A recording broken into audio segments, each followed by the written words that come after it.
और यहाँ बेंगलोर में मस्जिद अस्करी में इमाम हस्बे मामूल जो पिछले सालों से हमारा जो मुहर्रम का जो प्रोग्राम शुरू हो रहे हैं, तमाम आलम इंसानियत को इमाम हुसैन की क़ुरबानी की ताज़ियत पहले पेश करते हैं।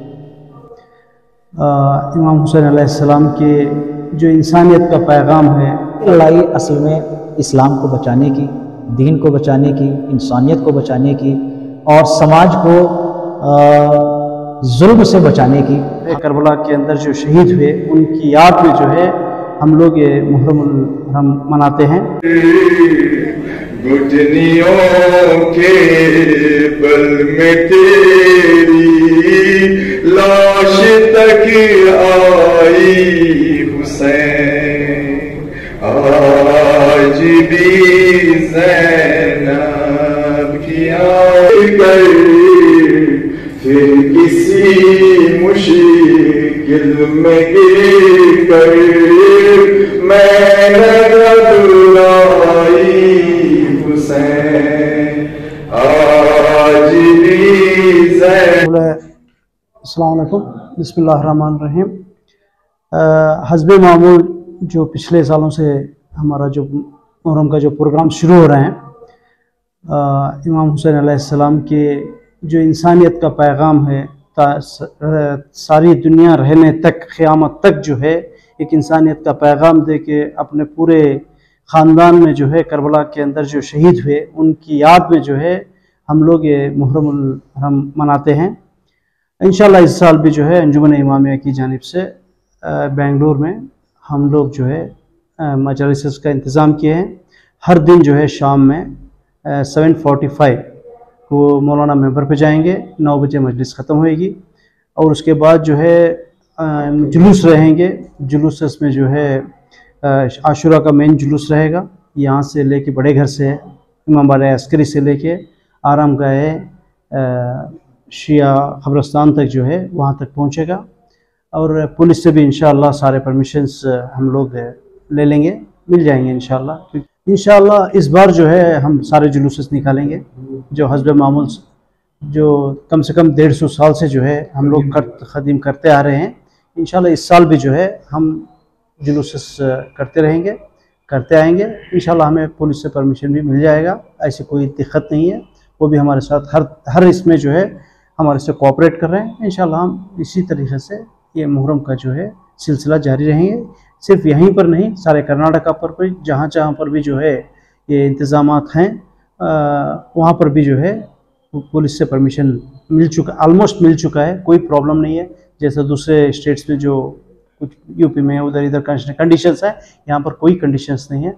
इंशाअल्लाह जो है हस्बे मामूल मजालिस होएंगे, जुलूस होएंगे, जुलूस से मजालिस के बाद तबरुक का इंतज़ाम रहेगा।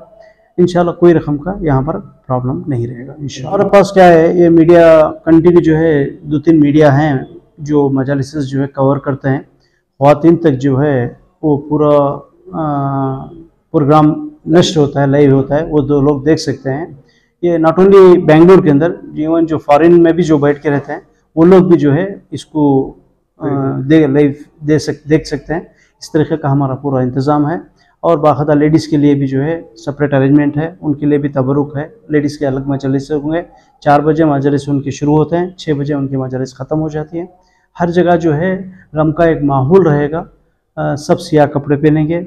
एक पैगाम है इंसानियत का, दुनिया को देना है, क़यामत तक ये सिलसिला चलते रहेगा। इसके लिए उलमाए कराम कहाँ से आए हैं? बेंगलुरु के मुकामी उलमाए कराम के अलावा और भी उलमाए कराम क्या मौजूद? जी, हमारे यहाँ यूपी से भी उलमा हज़रात काफ़ी आते हैं। यूपी क्योंकि एक दारुल उलमा है शिया, इसका वहाँ पर काफ़ी उलमा हैं। वहाँ के उलमा नॉट ओनली इंडिया में बल्कि सारी दुनिया के अंदर जो है उलमा फैले हुए हैं। सारी दुनिया में ये जो है अमेरिका हो, लंदन हो, हर जगह कोई ऐसी जगह नहीं है। अफ्रीका के भी कोने कोने के अंदर जो है ये सिलसिला जो है चलते आ रहा है, इंशाअल्लाह चलते रहेगा। हमारे यहाँ मौलाना हम लोग जो है मौलाना सैयद यूसुफ अहमद मशरी साहब को जो है हमने बुलाया है 10 दिन के मजालिस के लिए। इंशाअल्लाह वो चांद रात से 10 आशुरा की मजलिस तक जो है वो यहाँ पर मजालिस खिताब फरमाएंगे। उनका भी यही है कि इंसानियत के बारे में, इमाम हुसैन की जो कुर्बानियाँ हुई हैं उसके बारे में, उसके सिलसिले में जो हर दिन मजालिस में उनका जिक्र होता रहेगा। इसके अलावा हुकूमत के नुमाइंदों से या सियासी लीडर जो मकाबिराना है उनको भी मदद करेंगे इंशाल्लाह। शब आशूर मतलब जो है आशूर के रात, शब आशूर मतलब एक दिन पहले रात में जो है हमारे यहाँ बहुत बड़ी मजलिस होती है। वो हसूर रोड के ऊपर जो है बड़े घर के सामने बड़ी मजलिस होती है। वहाँ पर जो है हम सारे सियासतदानों को भी जो है इनवाइट करते हैं ताकि उनके भी जो है ख्यालात पब्लिक के सामने इमाम हुसैन के बारे में नश्र करें इंशाल्लाह। बिस्मिल्लाहिर्रहमानिर्रहीम। सबसे पहले नाज़रीन की खिदमत में सलाम अर्ज़ है और तमाम आलम इंसानियत को इमाम हुसैन की क़ुरबानी की ताज़ियत पहले पेश करते हैं। और पैगाम इसमें वही है जो 1400 साल पहले इमाम हुसैन अलैहिस्सलाम ने करबला के मैदान में अपनी क़ुरबानी पेश करके पूरी आलम इंसानियत को दिया था। चूँकि करबला एक महदूद जो सहरा था उसी से मरबूत या उसी के अंदर महदूद नहीं है, ज़ाहिरन देखने को एक सहरा था और कूफा, शाम और मक्का, मदीना ज़ाहिरन देखने में इन 4-5 शहरों की और उनके बाशिंदों की एक ज़ाहिरी लड़ाई थी। देखने में देखने वाले ये समझते, लेकिन हकीकत में ऐसा नहीं था। ये लड़ाई कोई महदूद लड़ाई या किसी सल्तनत को, किसी हुकूमत को हासिल करने के लिए, किसी तख्त को छीनने के लिए ऐसी कोई लड़ाई नहीं थी, बल्कि लड़ाई असल में इस्लाम को बचाने की, दीन को बचाने की, इंसानियत को बचाने की और समाज को जुल्म से बचाने की, हक़ व इंसाफ को कत्ल होने से बचाने की, अदल का खून होने से बचाने की लड़ाई थी। इसलिए ये हम बात कहते हैं चूँकि जो दो मद्दे मुकाबिल थे, एक यजीद, सामने इमाम हुसैन अलैहिस्सलाम। मसला ये था कि यजीद ने इमाम हुसैन अलैहिस्सलाम से बैयत मांगी। बैयत का मतलब ये होता है कि आप अपने को मुकम्मल तौर से हमारे लिए सरेंडर कर दो। हम जैसा सोचें वैसा सोचो, हम जैसा कहें वैसा कहो, हम जैसा करें वैसा करो, जो हम कहें उसकी इताअत करो। हम हक कहें तो हक तुम मानो, हम बातिल कहें तो उसको भी हक मानो, हम सच कहें तो सच मानो, झूठ कहें तो उसको भी सच मानो। यानी जैसा हाकिम कहे, जैसा हाकिम की अपनी मर्जी हो वैसा मान लिया जाए। यही मसला था। और चूंकि सामने वाला हाकिम ऐसा था कि शराब पीने से कोई गुरेज नहीं करता था, अपने जिनाकारी से, और जिनाकारी भी ये इस हद तक के गैर औरतों से जिनाकारी करे वो एक अपनी जगह पे बहुत बड़ा गुनाह है, मगर वो अपनी फुफियाँ, अपने रिश्ते की बहनें, उनके लिए भी कोई गुरेज नहीं करता था। उसके अलावा बैतुल माल को अपने अजीज़ों में, अपने रिश्तेदारों में बांटना, और उसके अलावा नमाज को जानबूझ के तर्क करना, मिंबर पर बंदरों को बिठाना और बंदरों का रक्स दरबार में करना। ऐसा आदमी एक बादशाह बनकर अपनी पावर, अपनी ताकत का इस्तेमाल करके शातिराना तौर पर सियासत करके हुकूमत उसने हासिल की, तख्त पे बैठा। तो इमाम हुसैन से उसने बैयत इसलिए मांगी कि आज इमाम हुसैन अगर बैयत कर लें, यानी मेरी हुकूमत को तस्लीम कर लें, जो मैं कर रहा हूँ वो सही कर रहा हूँ, मैं सियाह करूँ या सफ़ेद, वो काबिल कबूल है। इमाम हुसैन की चूँकि शख्सियत उस वक्त अरब में ऐसी थी कि नवासे रसूल थे, आले रसूल में उस वक्त वो जो सरदार की हैसियत से थे, कायद की हैसियत से थे, और रसूल के नवासे होने की वजह से और मुसलमानों के चौथे और मजहब शिया के पहले खलीफा हज़रत अमीरुल मोमिनीन अलैहिस्सलातु वस्सलाम की औलाद थे, उनके बेटे थे, उनके छोटे शहजादे थे। तो इस वजह से तमाम आलम अरब अच्छे बुरे में, नफ़े नुकसान में, अपने खसारे घाटे फ़ायदे के मामले में, कौमियात में, दीन के मामले में, सब चीज़ों में उनकी निगाह इमाम हुसैन की तरफ उठती थी कि इनका क्या मौक़िफ़ है, इनका क्या कदम है।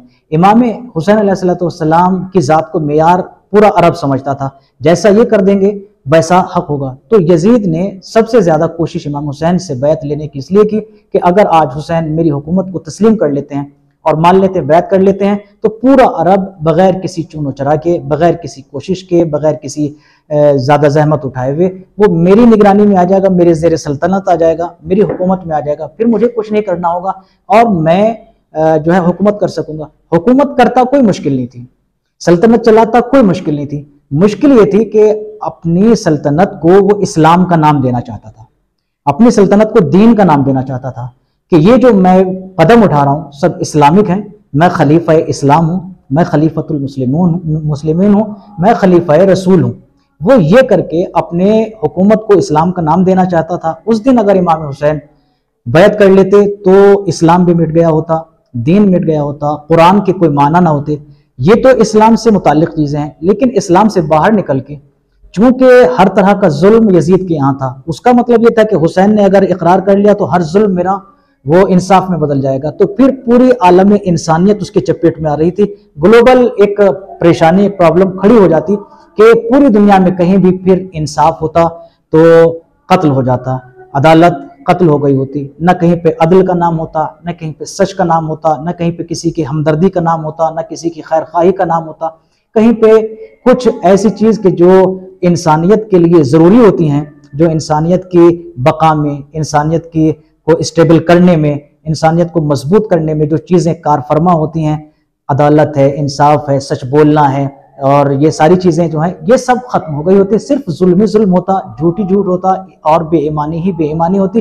चूंकि जो यजीद करता वही इस्लाम के नाम पर होता, और फिर उसकी हुकूमत उस वक्त चूंकि तकरीबन यूँ समझ लीजिए कि 1/3 दुनिया उस पर उसकी हुकूमत थी। तो अगर वो उस वक्त बगैर किसी मुजाहमत के बादशाह तस्लीम कर लिया जाता तो फिर आहिस्ता आहिस्ता पूरी दुनिया उसके जेर नगी आती, पूरी दुनिया उसके जेर असर आती। तो ग्लोबल लेवल पर जो है ये समझ लीजिए कि एक परेशानी इंसाफ के लिए, अदालत के लिए, सच्चाई के लिए खड़ी हो जाती। फिर कोई सच का नाम लेवा ना होता, कोई अदालत के लिए अपनी आवाज बुलंद करने वाला ना होता। फिर जो ताकतवर बस होते वो गरीब को अपने एतबार से मोड़ लेते, अपने एतबार से उनसे इताअत करवाते, अपने एतबार से सब काम कराते, और अपने हर जायज़ और नाजायज़ काम को दीन का नाम दे करके मजहब की आड़ में वो उसको सही करने की कोशिश करते। जो इमाम हुसैन के एक इनकार ने सब मंसूबा नाकाम कर दिया, सारी प्लानिंग फेल कर दी। हालांकि इसके लिए इमाम हुसैन को बहुत बड़ी कुर्बानी देना पड़ी, ऐसी कुर्बानी कि क़यामत तक और अब से पहले जो जब से दुनिया बनी है उस वक्त से लेके आज तक, आज से लेके क़यामत तक बड़ी बड़ी कुर्बानियां नबियों ने भी दी हैं और दूसरे लोगों ने भी दी हैं, मगर ऐसी कुर्बानी ना अब तक कोई दे सका है, ना आगे इम्कान है कि कोई दे।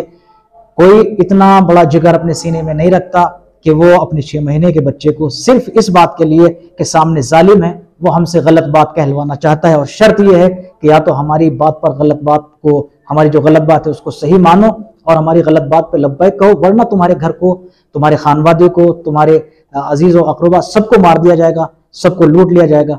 इस शर्त के होने के बावजूद भी उन्होंने ये कबूल कर लिया कि मेरे 6 महीने का बच्चा भी मारा जाए तो मारा जाए, मेरे जवान मारे जाए तो मारे जाए, मेरी माँ बहनों की चादरें उतर जाए तो उतर जाए, लेकिन मैं गलत को गलत कहूंगा, हक को हक कहूंगा, मैं गलत को हक, हक को बातिल नहीं कह सकता। ये इमाम का एक पैगाम था जिससे आज भी इंसानियत जिंदा है। उसी इंसानियत बचाने वाले की उस शहादत की यादगार को मनाने के लिए हम हर साल उन तारीखों में, जिन तारीखों में इमाम ने मैदान में कदम रखा था और फिर अपनी शहादत दी थी, उन दिनों में हम उनकी उस अजीम शहादत की यादगार मनाते हैं, पूरी कायनात को इंसानियत का पैगाम देते हैं। और पैगाम हमारा आज इस वक्त हम आपके ज़रिए से, आपके इस चैनल के ज़रिए से हम दुनिया को, तमाम अक़वाम आलम को, तमाम मज़ाहिब को, वो कोई भी मज़हब हो, कोई भी फ़िरका हो, कोई भी कौम हो, कोई कैद नहीं, हम सबको दावत देते हैं, सबको हम जो है वो इनवाइट करते हैं कि हमारी मजलिसों में आएँ। इस यादगार में मजलिस हमारी नहीं है, हम तो इमाम हुसैन के नाम पर एक आलमी एक यादगार बनाते हैं, उसमें जो भी चाहे शिरकत करे, हमारी ये कोशिश होगी और दावत भी होगी कि सब आएँ और इमाम की हकीकत को पहचानने की कोशिश करें, उनकी मंजिलत क्या है, उनका इक़दाम क्या था, उनका पैगाम क्या था, उसको समझने की कोशिश करें, आएँ और फिर देखें कि हुसैन क्या थे।